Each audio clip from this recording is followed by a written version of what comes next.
Buenas noches. Hace menos de 3 meses, esto era mediados de septiembre, el doctor López-Gatell insistía que no había evidencia científica que validara una tercera dosis, una tercera vacuna contra el COVID. A finales de octubre, el gobierno anunció el final de la vacunación a adultos mayores y no dijeron una sola palabra sobre la dosis de refuerzo. Eso fue en septiembre y en octubre. Hoy arrancó la vacunación de la tercera dosis para todos los adultos mayores de 60 años. Arrancó así. Todo felicidad. Vamos a iniciar el plan de vacunación de refuerzo a adultos mayores en todo el país.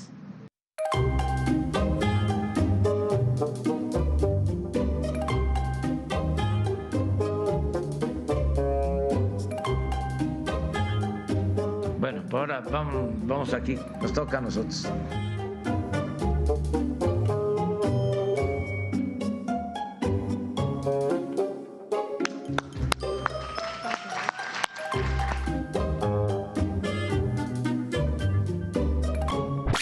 A mis nietos no los vacuno.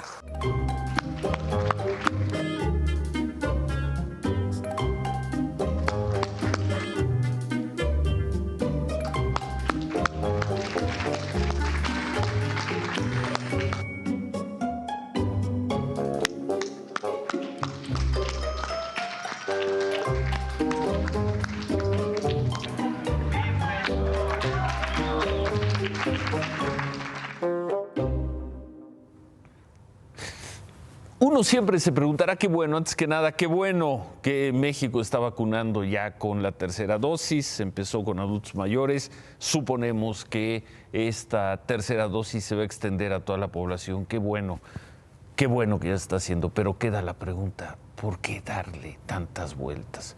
¿Por qué se negaba esta tercera vacuna en septiembre? ¿Por qué se discutía? ¿Por qué en octubre no se informaba nada? Lo cierto es que hoy, ya entrado diciembre, en los primeros días de diciembre, comenzó esta vacunación. Desde Tepic, Nayarit, el presidente informó que esa entidad va a ser la primera del país en la que el gobierno federal se va a hacer cargo de todos los servicios de salud. El presidente dijo que lo que se busca es garantizar, interesante esto, la gratuidad de medicamento y servicio para la población. Esa es la bella utopía, el que el mexicano tenga garantizado el derecho a la salud, porque está escrito desde hace como 20 o 30 años en la Constitución. ¿Cómo es esto que estamos planteando nosotros, que es algo fuera de lo normal? ¿Es una idea extraterrestre? No, es lo que llevan a cabo en muchos países, en Dinamarca, en Suecia, es el derecho a la salud. Entonces, no tiene nada que ver con el comunismo, es estado de bienestar. Bueno, tantos años después ya vamos entendiendo. Entonces, lo de tener servicios públicos de salud como los de Dinamarca, querrá decir servicios públicos gratuitos para toda la población. Y suponemos servicios médicos universales y de buena calidad. Es una aspiración. Hoy el presidente, a la mitad de su gobierno, lo presenta como una aspiración, aunque quizá alcance a ver, cuando menos a un estado, a Nayarit, con plenitud, con todos los servicios de salud, para salud pública, para todos los habitantes de esa entidad. El problema es que hoy la realidad es distinta y además sigue ahí el problema de los medicamentos. El sábado, el Teletón volvió a romper una marca de recaudación. Cumplieron 25 años y dijeron, son 25 años de terquedad, de no cejar, de seguir tratando de convencer a las personas, a los mexicanos, y de dar un muy buen servicio. Dijo, 25 años de terquedad. Pues esa tenacidad, esa terquedad se ha visto también durante, pues cuando menos 2 años y medio, en estas personas, en estos padres, en estas organizaciones.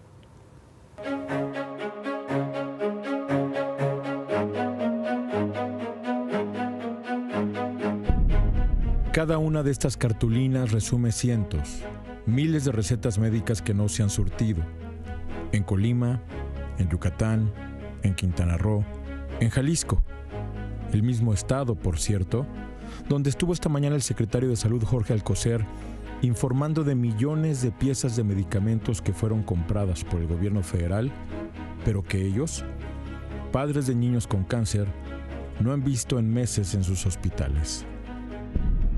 Miembros y representantes de 8 organizaciones civiles que apoyan a pacientes ante el desabasto de medicamentos protestaron hoy frente a la Terminal 1 del Aeropuerto Internacional de la Ciudad de México, el nuevo aparador de los problemas nacionales, el lugar de los desesperados, de los que han tocado casi todas las puertas sin resultado.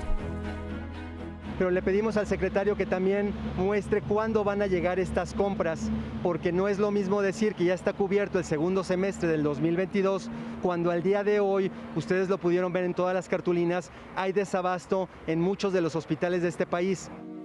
A diferencia de otras protestas, este grupo no bloqueó la vialidad. Lo hizo, dijo, por respeto a los viajeros.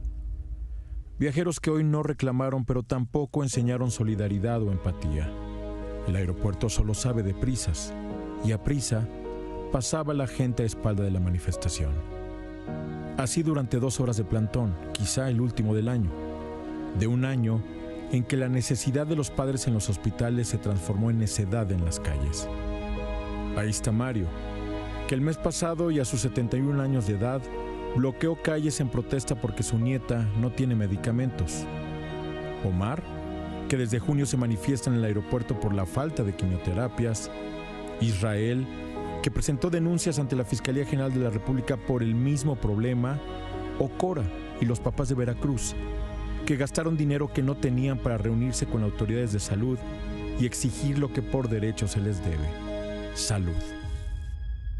A esa gente, ¿quién le va a responder el faltante que hay al día de hoy? ¿Quién le va a dar la cara a esos padres que hoy, como los papás de Ricardo en Oaxaca, perdieron a su hijo? ¿Quién va a dar la cara?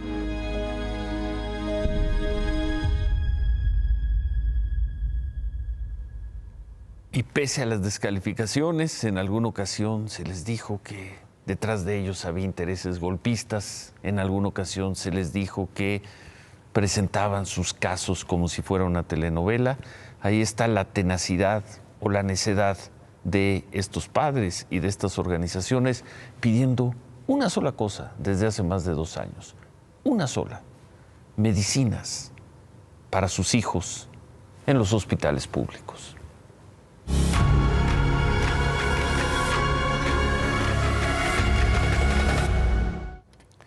El INEGI difundió la encuesta nacional sobre la población privada de la libertad 2001. Vamos a ver qué cifras. De acuerdo con estas estadísticas, 17% de los reos de cárceles federales y estatales dijeron, ojo, 17%, dijeron haber experimentado al menos un acto de corrupción.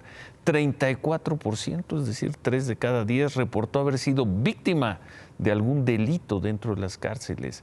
15% de las mujeres presas informaron que sufrieron agresiones físicas e incluso agresiones sexuales de parte de alguna autoridad. Y uno de los datos más alarmantes es que casi la mitad de las personas que están presas denunció haber sufrido agresiones físicas al momento de su detención. ¿Qué es esto? ¿Qué es esto? ¿Qué son estas cifras? Y hablando de detenciones, policías municipales de tránsito de Córdoba, en Veracruz, detuvieron así al conductor de un camión. El camión iba en estado de velocidad. Todo indica que el chofer iba borracho, que se resistió a la detención. Quizá la autoridad, bueno, no quizá, la autoridad no tenía otra que detenerlo para evitar una desgracia, pero pues la policía lo sigue deteniendo así. ¡Llámalo, jálalo! ¡Ey! Ya, deténganlo ya. Ya, deténganlo.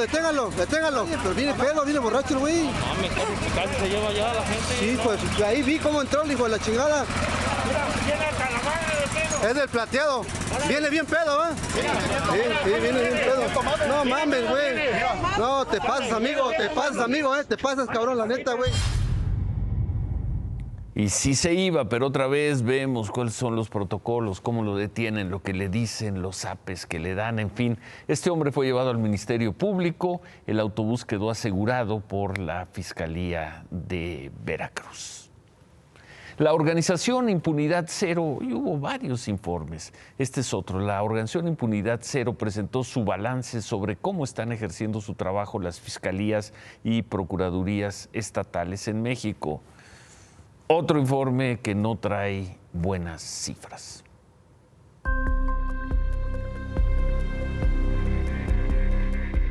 El Índice Estatal de Desempeño de Procuradurías y Fiscalías 2021, publicado por la organización Impunidad Cero, reveló que en 2020 la probabilidad de que un delito fuera denunciado y esclarecido fue de 1.04% a nivel nacional. De acuerdo con el estudio, las fiscalías con menor probabilidad de resolver un caso son las de Guerrero, Quintana Roo, Aguascalientes, Tamaulipas y Zacatecas, con un porcentaje de 0.10 a 0.43%. En contraste, las fiscalías mejor evaluadas fueron las de Guanajuato, Baja California, Chiapas, Querétaro y Yucatán. Pero aun cuando cuentan con los porcentajes más altos, no superan ni el 3% de probabilidad. Otro de los datos más alarmantes es el índice de impunidad en los homicidios dolosos, ya que en 2019 se mantuvo en 89%, cifra que no ha cambiado desde 2017. Es decir, de cada 100 homicidios dolosos que ocurren en el país, solo 11 cuentan con una sentencia condenatoria. En este sentido, Morelos tiene el mayor nivel de impunidad, seguido por Oaxaca, Guerrero, Chiapas y Tabasco.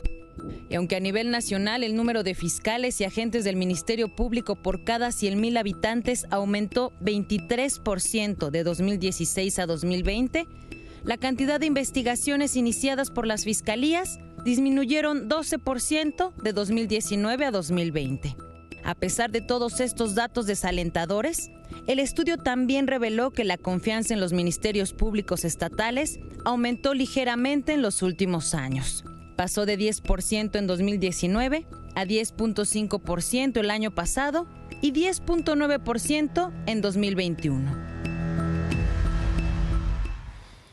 Una de las grandes promesas de este cambio de régimen, de esta transformación que se dice está viviendo el país, era terminar con la impunidad. Estamos a la mitad del gobierno y ahí está este informe. Se mantiene delitos esclarecidos en México, 1 de cada 100. En el caso de los homicidios, 11 de cada 100, es decir, 89, ¿no? Solo en 11 de cada 100, estamos hablando de homicidios, se consigue una sentencia. Y los estados, según este indicador, con mayor impunidad, son los estados más pobres del país. ¿Terminó la impunidad en México? Hace apenas 6 días llegaron 1,500 elementos de la Guardia Nacional a Cancún, a Playa del Carmen y a Tulum. El presidente López Obrador presentó este grupo como el batallón turístico, un reforzamiento de la seguridad debido a crisis de violencia que se había vivido en las últimas semanas en playas, en zonas turísticas de ahí, de esta parte de Quintana Roo. A los elementos de la Guardia Nacional se les veía haciendo estos rondines. Aquí presentamos las imágenes y aún así, este mediodía pasó esto en Playa Langosta, en Cancún. Estaba la Guardia Nacional 10, 15 minutos. Se fueron. A los 15 minutos que se van, empieza la balacera aquí adelante. Salmita y yo dentro del agua, corredero de gente. 8 tiros de un jalón. Nosotros nos sumergimos en el agua, ¿verdad, hija? Viene y la Guardia Nacional apareció media hora después. De acuerdo con la información, los agresores eran 3 personas que llegaron en motos acuáticas a esta playa Langosta, se bajaron, dispararon contra otro grupo. Luego se fueron por tierra, no hubo lesionados, que bueno, no, desde luego no hubo personas muertas. Y aunque hay un operativo en la zona, hasta ahora no se reportaban, hasta hace unos minutos no se reportaban detenidos por este ataque. El presidente López Obrador estuvo esta mañana en Zapopan, Jalisco, ya vimos, ahí le pusieron su tercera dosis contra el COVID. Ahí llevó a cabo la reunión de seguridad, su conferencia mañanera. Al comenzar la conferencia, el presidente dio este mensaje, un mensaje de mucha empatía, de mucha simpatía al gobernador de Jalisco, Enrique Alfaro.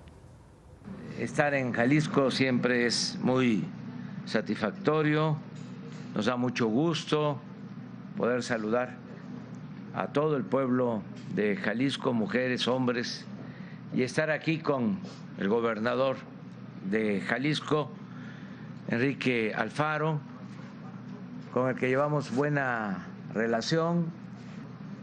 No nos podemos pelear cuando se trata de garantizar la paz y la tranquilidad de los ciudadanos.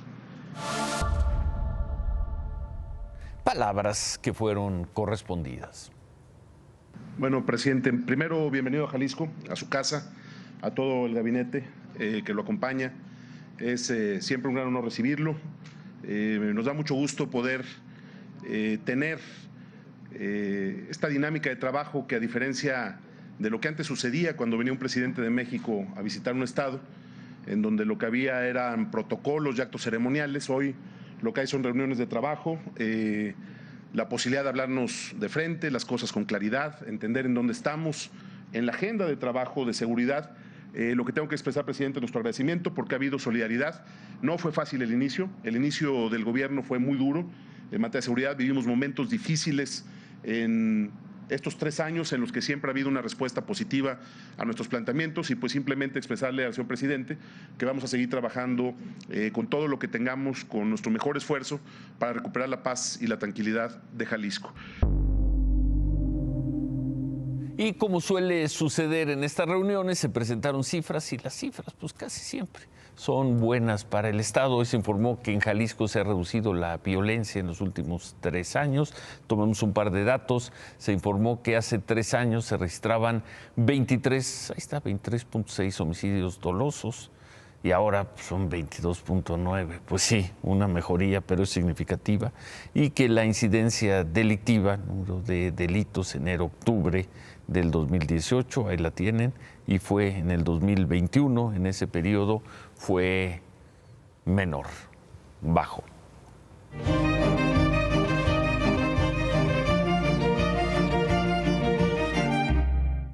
Regresamos al COVID. Kimberly, buenas noches. Buenas noches, Ciro.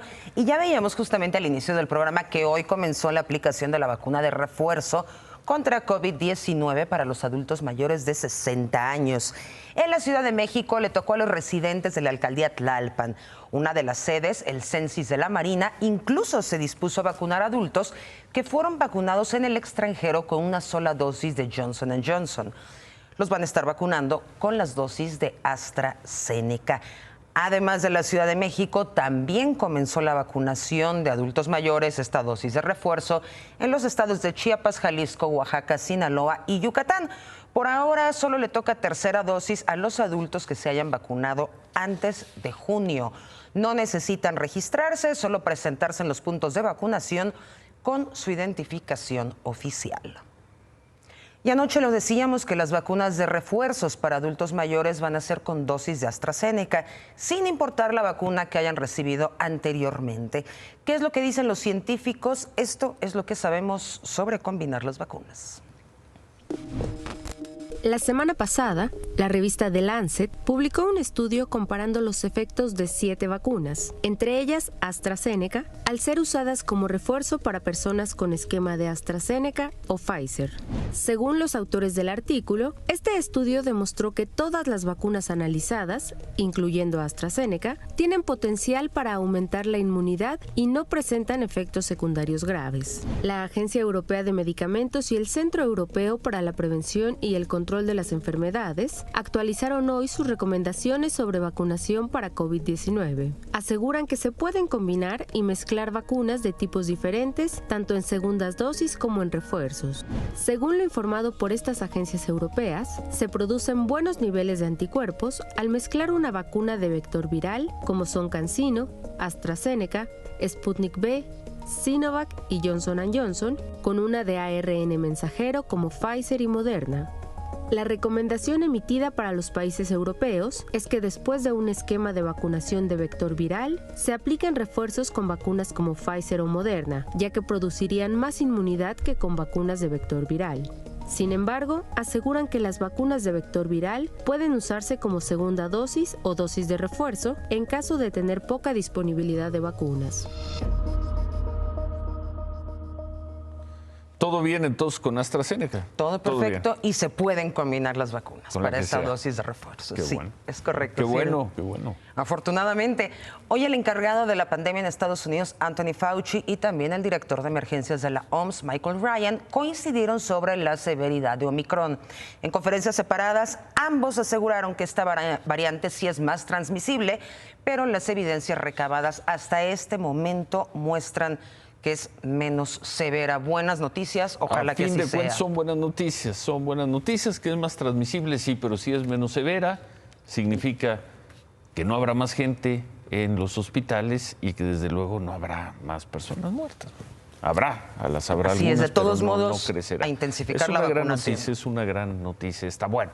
Al terminar la conferencia mañanera, esta que veíamos en Zapopan, en Jalisco, el doctor López-Gatell fue abordado por los reporteros y ahí anunció que viene un cambio en las medidas en los aeropuertos, pero no para las personas que llegan a México, sino para quienes salimos. Los cuestionarios a viajeros, viajeras en punto de llegada no han demostrado utilidad científica nunca. Algunas secretarías de Estado hicieron propuestas como esta, en este caso la Secretaría de Comunicaciones y Transportes, pero no se ha demostrado que tenga una utilidad y posiblemente interfiere con la eficiencia del proceso de transportación. Pero qué bueno que lo menciona, efectivamente lo estamos ya considerando retirar los cuestionarios porque no ofrecen utilidad alguna y en cambio estorban para la dinámica de los viajes. ¿De cuándo se quitarían? Muy próximamente, ya estaríamos, quizá antes lo estaríamos quitando. Quizá antes, pues gracias, doctor López-Gatell, y gracias al gobierno mexicano ya no vamos a tener que enseñar una aplicación ahí en nuestro celular para salir. Que era una pérdida de tiempo, Ciro, y se hacía un montón de gente al momento de tener que llenarlo. Si vayas a Japón o a Acapulco, tenías que enseñar antes de subirte al avión. Pero eso es para irse. Cuando llegas a México, seguimos, no pasa nada.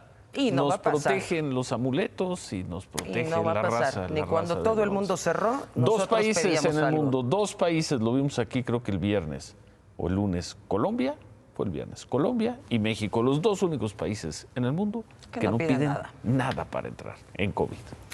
Y bueno, en las últimas 24 horas se registraron 289 muertes por COVID. Sumamos como cada noche las cifras de la Secretaría de Salud, las del Registro Civil, y ya son más de 452,000 muertes confirmadas por las autoridades. Vamos a ver los contagios. Se registraron 3,300 contagios en las últimas 24 horas. En otras cosas, la Fiscalía General de Justicia de la Ciudad de México informó que un juez de control impuso prisión preventiva justificada para el conductor y el copiloto presuntos responsables del atropellamiento de 12 peregrinos que ocurrió la mañana del domingo en Tlalpan. Los dos responsables iban en estado de ebriedad al momento de atropellar. Pero solo uno manejaba. Sí, pero el otro también se estaba interponiendo. Sí, hubo ahí un incidente. Sí, porque... Sí hubo complicación, porque si no, no tendría sentido que también él estuviera en prisión.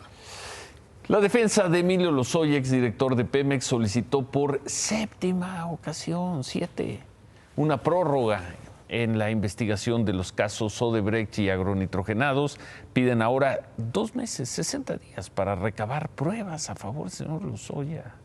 Mañana habrá una audiencia en donde el juez de control va a determinar si concede este plazo o no. Y hace un par de semanas, un grupo de más de 50 senadores del PRI, del PAN, PRD, Movimiento Ciudadano y la nueva bancada plural le solicitaron a la presidenta del Senado, a Olga Sánchez Cordero, que promoviera ante la Suprema Corte una controversia constitucional en contra del acuerdo presidencial que establece que todas las obras de infraestructura van a ser consideradas de seguridad nacional. Hoy la senadora Sánchez Cordero les comunicó que no puede proceder presentar esta controversia. Argumenta que el Senado carece de un interés legítimo para promoverlo. En Twitter, Sánchez Cordero expresó: desde la perspectiva técnica, la presentación de una controversia es improcedente, pues en mi opinión es inexistente el principio de agravio respecto al Senado. Luego dijo que otras instancias sí podrían promover esa controversia constitucional. Pero el Senado no. Bueno. El INE presentó un abanico de controversias. Presentó finalmente la controversia ante la Suprema Corte por el recurso presupuestal, por el recorte presupuestal que le aplicaron los diputados. Hay que recordar que le quitaron unos números redondos, 5,000 millones de pesos de los que había solicitado para el próximo año, que el INE argumenta que se van a usar para pagar los gastos de la elección de revocación de mandato que va a tener lugar en abril. El INE dijo estar en la mejor disposición de ver cómo va a organizar esta revocación de mandato, si es que se juntan las firmas, pero va a la Corte para pedir más dinero. Y mañana el Tribunal Electoral Federal va a discutir el tema de la pérdida de registro de 3 partidos políticos que no alcanzaron el porcentaje que por ley les permite mantenerse como partidos. Se ha difundido que la propuesta del magistrado Indalfer Infante se va en el sentido de que se le devuelve el registro a Fuerza por México. Por eso hoy la Cámara de Diputados envió un exhorto al Tribunal Electoral para que respete la Constitución y sobre todo lo que dice el artículo 41, que menciona que los partidos políticos que tuvieron menos del 3% en las elecciones deben de perder su registro. Es que esto lo pide y es elemental, lo pide la Junta de Coordinación Política. La ley dice, si no tuvieron 3%, desaparecen. Dejemos de gastar dinero en ellos. Que por el COVID y que no tuvieron tiempo, va a ser un escándalo colosal si mañana el Tribunal Electoral le devuelve el registro a un partido que en las urnas no consiguió el 3% de los votos. Veremos. Esperemos que no suceda, Ciro. En otros temas, anoche un taller de pirotecnia explotó en la comunidad de Santiago Tenango, en el municipio Felipe Ángeles del centro de Puebla. Una familia entera murió por esta explosión. Fueron 7 víctimas, entre ellas 2 menores de edad, 11 personas heridas, entre ellas 9 que viajaban en un autobús. En total, 8 casas se dañaron, 3 de ellas tuvieron afectaciones muy graves. Otra vez una explosión. Bueno, el magistrado presidente del Poder Judicial de la Ciudad de México, Rafael Guerra Álvarez, rindió su tercer informe de labores, interesante. Habló de la meta de acercar la justicia a la vida cotidiana mediante las aplicaciones electrónicas. Ahí estuvo el fiscal Gertz, ahí estuvo Ricardo Monreal. Dijo que el uso de la tecnología no impidió la imparticipación de justicia en este periodo de la pandemia y ahí siguió funcionando el Tribunal de Justicia de la Ciudad de México. Bueno, gracias, Kimberly. Antes de irme, te tengo 2 temas. Venga, ¿2? Uno, sí, hoy toca 2. Venga. Uno es que la comunidad estudiantil del CIDE acordó una junta virtual para el próximo jueves con el director general, José Antonio Romero, y la titular de CONACYT para ver si ya encuentran una solución al conflicto. ¿Virtual o presencial? Virtual. Virtual, por lo pronto. Y Esa dos, es una. 2. Esa es una. 2. El presidente Joe Biden tuvo una reunión también virtual con el presidente ruso. Conversaron por un par de horas y la Casa Blanca informó que Biden advirtió al presidente ruso de consecuencias económicas si continuaban aumentando su presencia militar en Ucrania. ¿Será? No. ¿Le va a decir que le va a subir los aranceles como a México? Lo dudo muchísimo. Bueno, gracias, Ciro. Buenas noches. Y vamos a ver qué pide de regalo este personaje. Mi petición para los Santos Reyes es una candidatura presidencial anticipada.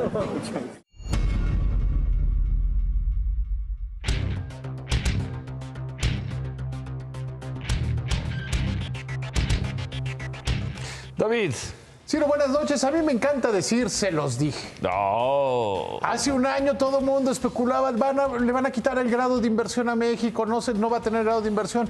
Hoy terminaron con Standard & Poor's las revisiones de la calificación de la deuda soberana de México. Sí, las revisiones con tendencia a la baja sí que importa, pero todas mantuvieron la calificación de grado de inversión para México. Y ya fue la última del año. Ya fue la última del año. Es decir, este año ya la libró México. Y se demuestra que el padre del análisis superior, como siempre, tiene razón en los pronósticos que dice. Yo decía que no había motivos para perder grado de inversión, aunque sigue habiendo graves tensiones. Mira, está destacadamente, y lo dice Standard & Poor's, Pemex y Comisión Federal de Electricidad. A Pemex le metieron 3.500 millones de dólares que, como dirían los clásicos, es una curita para el mal. Lo de ayer, lo que decía ayer, se necesita una cirugía mayor. CFE también es una porquería. O sea, de las dos empresas estatales no haces una. Tienes el monopolio de la producción de energía. Los competidores son pequeños. Te están ayudando. Si fuera partido de fútbol, el árbitro está marcando a tu favor. ¿Y todavía vas perdiendo dinero? Porque pues Bartlett está ahí con los rollos setenteros y los que le funcionaban cuando era priista, pero no está produciendo.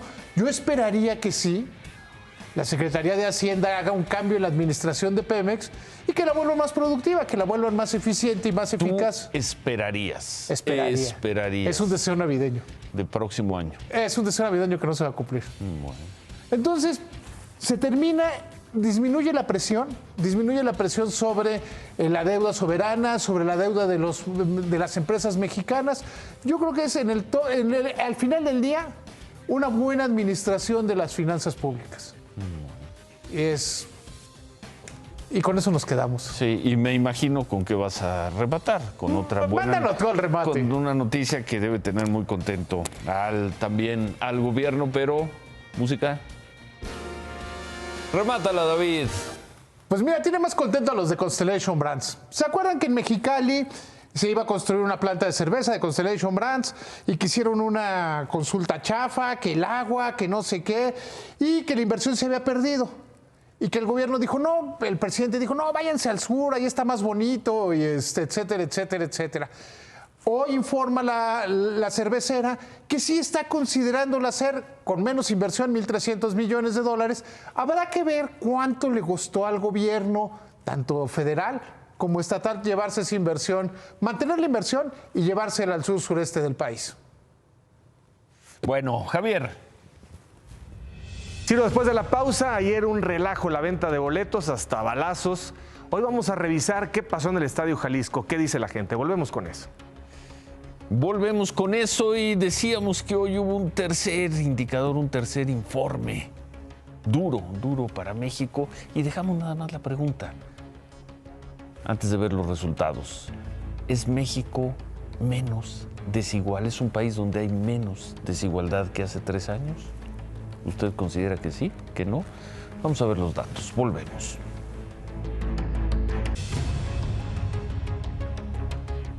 Se dio a conocer el esperado, porque lo esperaba mucha gente, muchos analistas, el esperado Informe Mundial de Desigualdad 2022 que elabora el prestigiado World Inequality Lab.